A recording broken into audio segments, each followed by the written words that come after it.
तो एक बार फिर से सभी छात्र छात्राओं का स्वागत है हिंदी ऑनलाइन कोर्स में। और आज हम बात करेंगे क्लास नंबर 2, जो कि डेमो के तौर पर हम बच्चों को प्रोवाइड करा रहे हैं। और अब की बार भी हम बात करेंगे टॉपिक जैसा हमारा कंटिन्यू कर रहे हैं हम, हिंदी भाषा का उद्भव और विकास। ठीक है, पार्ट नंबर 2 होगा हिंदी भाषा उद्भव और विकास का। और हम बात करेंगे इसमें कि किस प्रकार उद्भव होता है हिंदी भाषा के बारे में। ठीक है, तो चलिए शुरुआत करते हैं क्लास नंबर 2। तो प्रारंभ करते हैं आज की हिंदी की क्लास। और लास्ट जो हमने क्लास कंप्लीट की थी, आपको बताया गया था कि किस प्रकार हिंदी भाषा का उद्भव होता है और किस भाषा से हिंदी भाषा का उद्भव होता है। ठीक है, आज हम नेक्स्ट कंटिन्यू करते हैं। चलिए, तो 2 क्वेश्चन देख लेते हैं। सबसे पहला क्वेश्चन है कि हिंदी भाषा की आदि जननी। ठीक है, तो हिंदी भाषा की आदि जननी क्या है? यह है आपकी संस्कृत भाषा। ठीक है, और हिंदी भाषा की जननी भाषा यह है आपकी अपभ्रंश भाषा। ठीक है, कुछ इतिहासकार बताते हैं कि जो हिंदी है, हिंदी की दादी माँ कौन है? हिंदी की दादी माँ है आपकी संस्कृत। और हिंदी की माता श्री कौन है? वो है आपकी अपभ्रंश। यानी कि हिंदी पैदा किससे हुई है? अपभ्रंश से। लेकिन अगर बात करी जाए हिंदी की आदि जननी, वो कौन सी है? वो है आपकी संस्कृत भाषा। ठीक है, चलिए तो नेक्स्ट देखते हैं। चलिए, क्रम के बारे में बात करते हैं। देखो, हिंदी में सबसे पहला क्रम आएगा आपका संस्कृत, उसके बाद पाली, उसके बाद प्राकृत, प्राकृत से बनी आपकी अपभ्रंश, अपभ्रंश से बनी अवहट, अवहट से बनी प्रारंभिक हिंदी या प्राचीन हिंदी या प्रारंभिक हिंदी, और उसके बाद वर्तमान यानी कि आधुनिक हिंदी। ठीक है, तो इस प्रकार कह सकते हैं आप निर्माण होता है भाषाओं का। ठीक है, तो सबसे पहली कौन सी भाषा है? संस्कृत। और सबसे अपडेटेड ये है आपकी आधुनिक हिंदी। ठीक है, नोट डाउन कर लीजिए। उसके बारे में 2-3 क्वेश्चन और इंपॉर्टेंट बनते हैं। सबसे पहले संस्कृत भाषा के बारे में बात करेंगे। भारत की सबसे पहली भाषा, क्वेश्चन बन सकता है, भारत की सबसे पहली भाषा कौन सी है? तो संस्कृत है, जिसे आर्य भी कहा गया है, आर्य भाषा भी कहा गया है, क्योंकि संस्कृत को भारत में आर्य लेकर आए थे। ठीक है, उसके बाद दूसरा क्वेश्चन बन सकता है पाली भाषा से। क्वेश्चन पूछा जा सकता है कि प्रथम देश भाषा कौन सी है? तो प्रथम देश भाषा कौन सी है? यानी जिसका निर्माण देश में रहकर हुआ है। ठीक है, तो वो कौन सी है? वो है आपकी पाली भाषा। क्योंकि आप सभी जानते हैं आर्य किसे लेकर आए थे? संस्कृत को। और जो यहाँ के भारत के जो व्यक्ति थे, उसने संस्कृत को तोड़ फोड़ के कह सकते हैं, या उसका रूप बदल के कौन सी लैंग्वेज बना दी? ये बना दी आपकी पाली लैंग्वेज। ठीक है, चलिए, ये कुछ क्वेश्चंस यहाँ से बन सकते थे, इन्हें भी आप नोट डाउन कर लीजिए। चलिए, अब बात करते हैं भाषा, उपभाषा और बोलियों के बारे में। ठीक है, सबसे पहले आपको पता होना चाहिए कि भाषा क्या होती है। देखो, भाषा होती है अपने जो हमारे विचार हैं, या कह सकते हैं जो हमारी जो थॉट्स हैं, उसे किसी के पास शेयर करना क्या कहलाता है? भाषा कहलाते हैं। ठीक है, लेकिन अगर मैं बात करूं उपभाषा की, तो उपभाषा क्या होती है? देखो, उपभाषा होती है बोली और भाषा, बोली और भाषा के बीच का समन्वय। ठीक है, यानी कि बोली और भाषा के बीच का जो समन्वय है उसे उपभाषा कहते हैं। और उपभाषा का जो निर्माण होता है वो कई प्रांतों में बोली जाने वाली बोलियों से होता है। ठीक है, यानी जो हमारी बोलियां हैं, जो काफ़ी सारे प्रांत हैं, वहाँ पर जो बोलियाँ बोली जाती है, उन सभी बोलियों को मिलाकर उपभाषा बनेगी।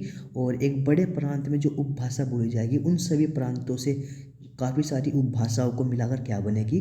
भाषा बनेगी। ठीक है, चलिए, तो ये चीज़ें आपके कुछ डाउट में थी, ये आपके आज क्लियर होगी कि उपभाषा क्या होती है, बोली क्या होती है, और आपकी वो भाषा क्या होती है। ठीक है, चलिए संख्या देख लेते हैं। संख्या की अगर मैं बात करूं, भारत में संवैधानिक स्तर पर 22 भाषाएं हैं।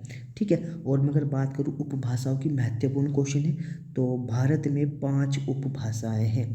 भारत में 5 उपभाषाएं हैं। ठीक है, और बोलियों की मैं अगर बात करूं, तो कुछ इतिहासकार बताते हैं 17, कुछ बताते हैं 18। लेकिन अगर दोनों ऑप्शन में मिल जाए तो आपको 17 लगाकर आना है। ठीक है, 17 से एक क्वेश्चन और बनेगा। देखो, यहाँ पर 17 लिखा हुआ है। भारत में भाग 17 में, भारत में जो आपका संविधान है, संविधान के भाग 17 में राजभाषा, या कह सकते हैं कि भारतीय भाषा का वर्णन किया गया है। ठीक है, चलिए, तो अगर मैं बात करूं, 1-2 क्वेश्चन और देख लेते हैं यहीं से कुछ जो बन सकते हो। चलिए, 1-2 क्वेश्चन लिख लेते हैं उपभाषा के बारे में। देखो, उपभाषाओं में मुख्यतः 2 भाषाएं मानी जाती है। कौन कौन सी? पूर्वी हिंदी और पश्चिमी हिंदी। कौन कौन सी? पूर्वी हिंदी और पश्चिमी हिंदी को मुख्य उपभाषा का दर्जा दिया गया है। ठीक है, तो मुख्यतः 3 भाषाएं हैं, लेकिन उनमें से मुख्यतः दो उपभाषाओं को, जो इतिहासकार हमारे गिरशन जी हैं, इन्होंने क्या दिया है, इन्होंने इसे मुख्य उपभाषा का दर्जा दिया है। ठीक है, यह भी आप क्वेश्चन ध्यान रख सकते हैं। चलिए नेक्स्ट देखते हैं। जैसे मैंने आपको बताया कि कई बोलियां मिलकर क्या बनाती हैं, कई बोलियां मिलकर बनाती हैं उपभाषाएं, और कई उपभाषाएं मिलकर क्या बनाती है, आपकी भाषाएं। ठीक है, चलिए तो क्वेश्चन बन सकता है कि हिंदी कितनी बोलियों को मिलाकर बनी हुई है। तो हिंदी 8 बोलियों को मिलाकर बनी हुई है, ये भी आप ध्यान रख सकते हैं, नोट डाउन आप कर सकते हैं। ठीक है, देखिए हमारा उद्देश्य रहता है कि जो भी पॉइंट्स आपके साथ डिस्कस किए जा रहे हैं, उन पॉइंट्स में से जितना भी कुछ निकल सके क्वेश्चंस, वो आपको पता होने चाहिए। ठीक है, चलिए तो आज हम बात करेंगे भाषा, उपभाषा और बोली और उनके जो क्षेत्र हैं उनके बारे में। ठीक है, चलिए तो सबसे पहले हम बात करेंगे नंबर 1। जैसे आपको पता है कि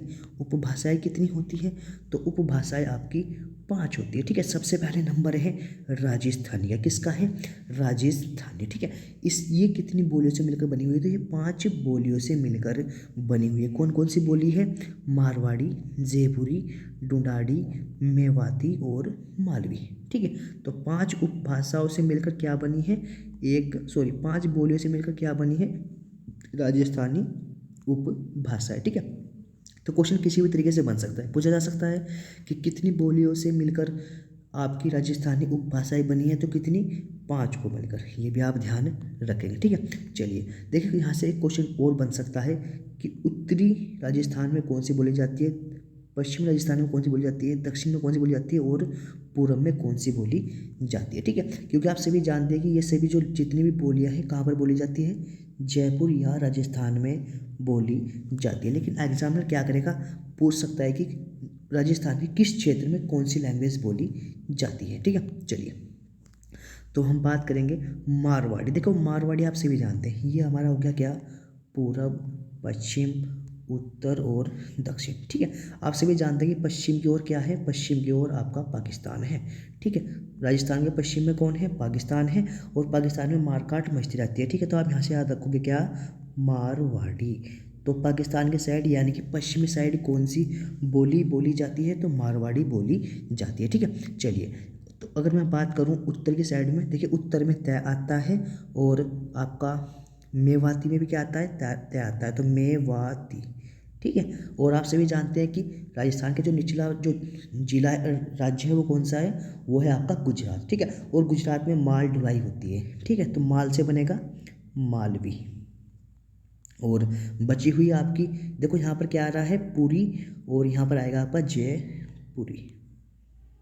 ठीक है, और बची एक ढूंढाड़ी। देखो ढूंढाड़ी बहुत इंपॉर्टेंट है, ढूंढाड़ी बोली जाती है पूर्वी मध्य में। कहाँ बोली जाती है, पूर्वी मध्य में बोली जाती है, ये भी आप ध्यान रखोगे। ठीक है, तो 5 की 5 बोलियाँ किस साइड बोली जाती है, वो आपको हमने नोट करा दिया है। चलिए यहाँ से क्वेश्चन महत्वपूर्ण बन सकते हैं।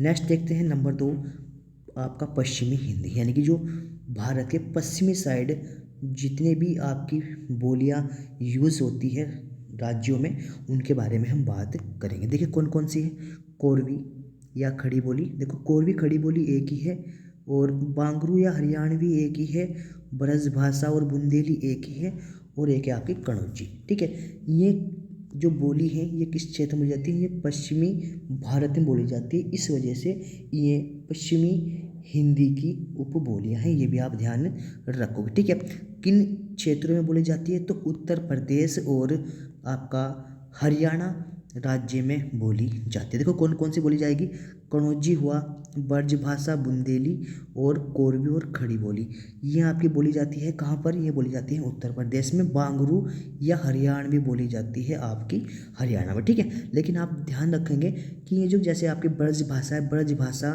दक्षिणी हरियाणा में भी बोली जाती है, और आपकी जैसे खड़ी बोली है या कोरवी है, यह आपका कुछ कुछ एमपी में भी बोली जाती है। ठीक है, तो मतलब लेकिन हम ध्यान रखना है वह बड़ा क्षेत्र जहाँ पर यूज़ की जाती है। तो बड़ा क्षेत्र क्या है, बड़ा क्षेत्र है आपका उत्तर प्रदेश और हरियाणा। ठीक है, चलिए बात करेंगे नेक्स्ट उपभाषा यानी कि पूर्वी हिंदी के बारे में। देखो पूर्वी हिंदी की जो उप बोलियां हैं उन्हें याद करने के लिए क्या ध्यान रखना है, ए बी सी। ए से बनेगा अवधी, बी से बनेगा बघेली और सी से बनेगा छत्तीसगढ़ी। ठीक है, अब यहाँ से सिंपली याद होगा छत्तीसगढ़ी छत्तीसगढ़ में, ठीक है, बघेली मध्य प्रदेश में और अवधी आपका उत्तर प्रदेश में। ठीक है, तो सिंपली आपके याद हो जाएगी पूर्वी हिंदी, पूर्व यानी कि ए बी सी। ए से बनेगा अवधी, बी से बनेगा बघेली और सी से बनेगा छत्तीसगढ़ी। ठीक है, छत्तीसगढ़ी छत्तीसगढ़ में और बघेली मध्य प्रदेश में और आपका अवधी उत्तर प्रदेश में। ठीक है, देखिए ये जितने भी आपको उपभाषाएं कराई जा रही है, अभी हाल ही में एग्जाम हुआ था उत्तराखंड फॉरेस्ट गार्ड का, प्रत्येक शिफ्ट में एक क्वेश्चन यहाँ की इस चार्ट से पूछा गया है। ये जो चार्ट मैंने आप सभी के सामने बनाया है, यहाँ से एक का क्वेश्चन प्रत्येक शिफ्ट में पूछा गया था हिंदी वाले टॉपिक में। ठीक है, चलिए इसके बाद बात करेंगे नंबर 4 यानी कि बिहारी उपभाषा के बारे में। देखो बिहारी उपभाषा के बारे में आप छोटी सी ट्रिक याद करनी है, क्या, बिहारी मग में भोजन कर, बिहारी मग में भोजन कर, तो मग से मगही और में से बनेगा मैथिली और भै से बनेगा भोजपुरी। ठीक है, तो 4-5 आपकी जो लैंग्वेज है वो आप यहाँ से मतलब कि याद कर सकते हैं। ठीक है, कौन कौन सी, देखिए इसमें एक नोट नहीं कर पाया मैं। ठीक है, ठीक है, तो बिहारी में कौन कौन सी है, एक मिनट जस्ट। तो क्या याद रखना है आपको बिहारी में, बिहारी में आपको ध्यान रखना है बिहारी मग में भोजन कर। ठीक है, तो मग से बनेगा मगही, ठीक है, और में से बनेगा मैथिली और भो से बनेगा भोजपुरी। ठीक है, देखिए भोजपुरी को बिहारी भी कहा जाता है। ठीक है, तो बिहारी या भोजपुरी। ठीक है, तो 3 बोली बोली जाती है किस उपभाषा में, बिहारी उपभाषा में, और किस राज्य में बोली जाती है आप सभी जानते हैं, इनका प्रयोग होता है बिहार और झारखंड में। ठीक है, वैसे मोस्टली बिहार है तो बिहार आपको ध्यान रखना है। ठीक है, लास्ट की बात करेंगे पहाड़ी उपभाषा के बारे में। देखो पहाड़ी में 3 बोली जाती है, कौन कौन सी, कुमाऊनी हमारे उत्तराखंड में है, गढ़वाल उत्तराखंड में है, तिब्बती तिब्बत यानी कि कुछ उत्तराखंड का क्षेत्र लगा हुआ है, कुछ आपका जम्मू कश्मीर वाला क्षेत्र लगा हुआ है। ठीक है, और कुछ आपका हिमाचल प्रदेश वाला क्षेत्र लगा हुआ है जहाँ पर ये लैंग्वेज या सॉरी कह सकता हूँ ये बोलियाँ बोली जाती है। ठीक है, और वही आपके हैं उत्तराखंड, कश्मीर और हिमाचल प्रदेश। ठीक है, चलिए आई होप आपको ये जो टॉपिक्स हैं ये अच्छे लगे होंगे, और ध्यान रखेंगे जितना डीपली आप पढ़ोगे उतना ज़्यादा बेनिफिट आपको होगा। ठीक है, क्योंकि गुरुज जो होते हैं वो बुद्धिमत्ता दे सकते हैं, पढ़ना और आपको याद करना आपको ही पड़ेगा, हम सिर्फ आपको समझा सकते हैं, आपको बता सकते हैं। ठीक है, चलिए यहाँ से महत्वपूर्ण टॉपिक है, यहाँ पर नोट डाउन कर लें। चलिए नेक्स्ट टॉपिक बात करेंगे। देखिए हमने बात की हिंदी भाषा के उद्भव की, आज हम टॉपिक का प्रारंभ करेंगे एक नए यानी कि हिंदी भाषा का विकास। ठीक है, चलिए देखिए हिंदी भाषा का विकास से पहले आपको पता होना चाहिए कि विकास तो जब शुरू होगा जब कोई चीज़ अपनाई जाएगी। तो अपनाई कब गई थी, 14 सितंबर 1949 को हिंदी भाषा राजभाषा के रूप में अपनाई गई थी। ठीक है, और एक क्वेश्चन और बन सकता है, हिंदी दिवस, राष्ट्रीय हिंदी दिवस आप सभी जानते हैं कब होता है, ये होता है आपका 14 सितंबर को। ठीक है, 14 सितंबर को मनाते हैं, लेकिन आपको क्या याद रखना है कब से मनाया जाता है, तो 1953 से राष्ट्रीय हिंदी दिवस प्रत्येक 14 सितंबर को मनाया जाता है, इतना आपके ध्यान होना चाहिए। चलिए नेक्स्ट देखते हैं। जैसा आप सभी जानते हैं कि हिंदी भारत की सर्वाधिक बोले जाने वाली भाषा है, तो इस वजह से लगभग 46% जनसंख्या भारत में हिंदी भाषा का उपयोग करती है आपसी बोलचाल के लिए। ठीक है, और विकास प्रारंभ की अगर मैं बात करूं तो 1949 में भाषा अपनाने के बाद 1950 से इसका क्या कर दिया गया था, विकास प्रारंभ कर दिया गया था। लेकिन विकास प्रारंभ करने से पहले एक शर्त रखी गई थी राष्ट्रीय सरकार यानी मैं अगर बात करूं केंद्रीय सरकार के द्वारा, इसमें जितने भी हिंदी भाषा के जो बड़े कह सकता हूँ कि मैं खगोलवादी रहे, उन सभी ने एक बात कही थी कि